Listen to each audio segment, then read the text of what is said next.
Terus pas mati, pas sholat atau pas dosa? Ya ora usah ngono biasa ya. Sampai mati ae matur pangeran Gusti nak saya ini mati nggih.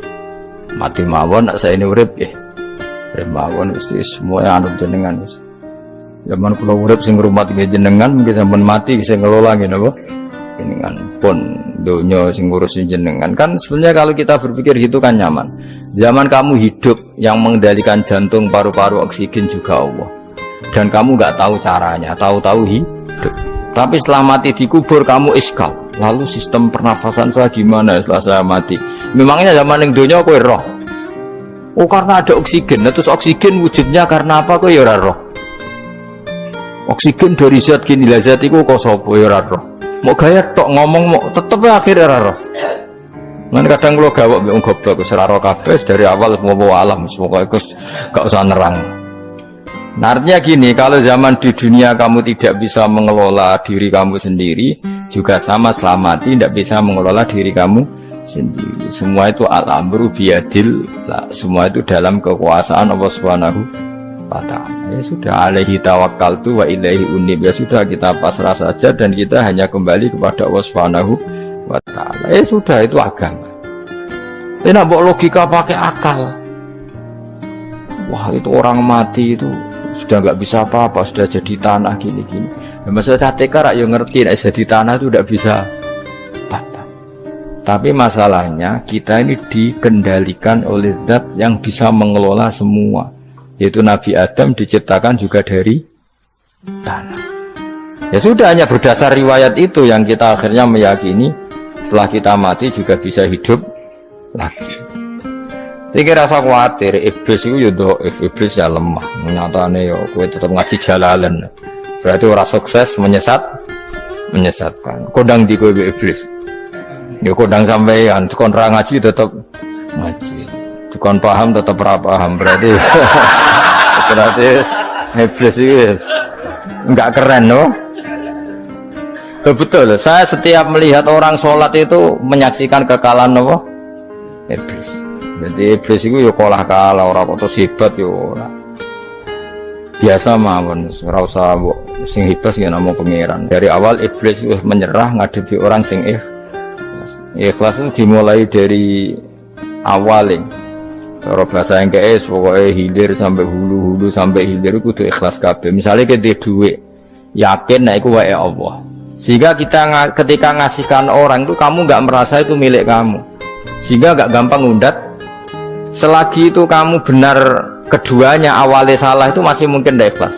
Uang ini milik saya, tak kasihkan kamu dengan ikhlas.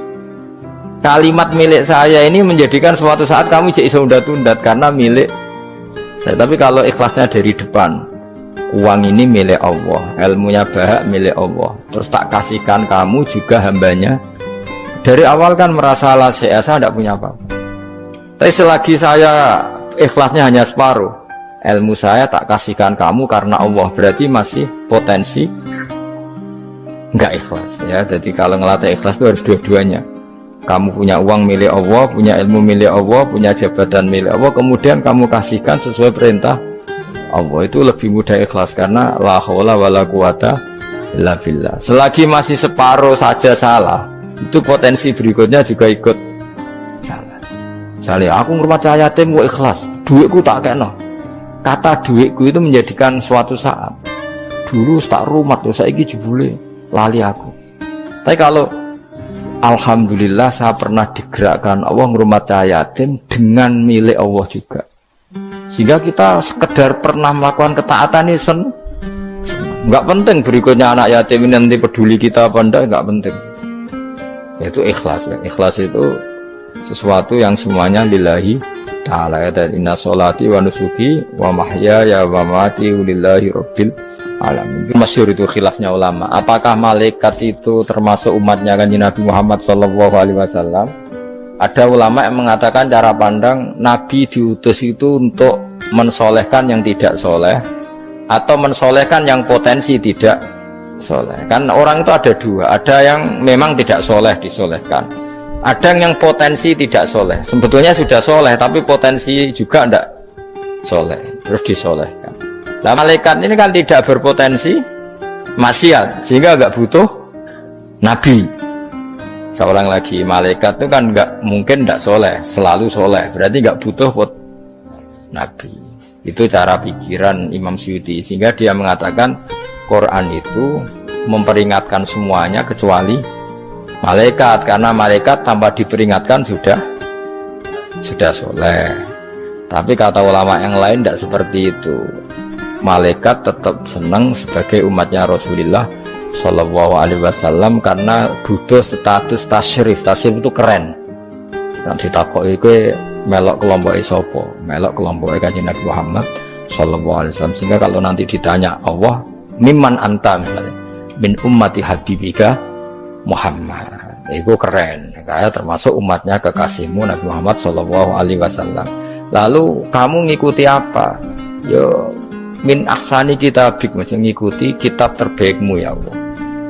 Sehingga mereka ikut umatnya Nabi bukan karena disolehkan, tapi karena tasrif, satu kehormatan. Itu yang diikuti ulama. Tradisi kita ahli sunnah ngikuti yang pendapat itu, ngikuti bahwa malaikat pun suka dikategorikan umatnya Kanjeng Nabi Muhammad Shallallahu Alaihi Wasallam karena nambahi tasrif. Nambahi apa? Tasrif. Masyhur itu Imam Suyuti dalam hal ini kita ngikuti ulama mayoritas, bukan ngikuti yang ini. Masyhur kan Jibril ditanya, kan itu ketika Jibril ketemu Nabi Muhammad ditanya, untungnya apa kamu jadi safir? Safir itu kira-kira terjemahan bebasnya panitia saya. Jibril itu kan ya jauh dari langit turun bumi, dari langit itu kan jauh. Terus kamu untungnya apa? Karena Jibril itu tahu betul peristiwa yang pernah dilakukan Allah, yaitu kayak apa malaikat yang di langit bisa diusir karena kesalahan tertentu. Malaikat yang sok suci kayak siapa itu Harut Marut juga dihinakan seperti itu. Dan Jibril tahu betul Allah itu yafalu ma yasha. Jadi yang sekarang malaikat bisa saja jadi pokoknya tahu betul Allah bisa melakukan apa saja. Karena Jibril tahu betul Allah, karena dia ketua malaikat. Kan kita tahu misalnya ada sejarah siapa? Harut Marut, dari malaikat menjadi hina seperti itu. Jibril akhirnya tanya, ya sudah, Jibril punya apa, terus ditanya Nabi, kamu untungnya apa setelah jadi safir saya, jadi panitia yang ngurusi wahyu? Terus kata malaikat Jibril, saya tidak pernah merasa aman. Apakah saya selalu dalam posisi ini, posisi terhormat, kecuali setelah menjadi safir, menjadi pelayan kamu, ketika aku distatuskan oleh Allah, apa itu, innahu laqaulu rasulin karim dzi quwwatin indadil arsy makin mutain sama amin. Terus ganti fa amin tu ba'du, baru setelah itu saya merasa aman, bahwa posisi saya aman karena Quran itu abadi ila yaumil qiyamah ila mala adalah semuanya Quran itu abadi, dan di Quran itu saya distatuskan mutain sama amin. Berarti saya merasa aman, tidak akan dirubah kestatusan saya malaikat semenjak saya jadi safirmu. Intinya Jibril juga mendapat kehormatan karena ngitmai Quran. Paham ya? Makanya kita di sini mengatakan ini pendapat Imam Suyuti, tapi hampir semua ulama berpendapat apa? Malaikat pun ikut mendapat berkahnya Kanjeng Nabi Muhammad Shallallahu Alaihi Wasallam. Jenenge apa? Berkah tasrif. Napa berkah napa? Tasrif. Jadi punya status kehormatan. Nah, yang dikatakan Imam Suyuti itu murni logika. Murni logika tadi.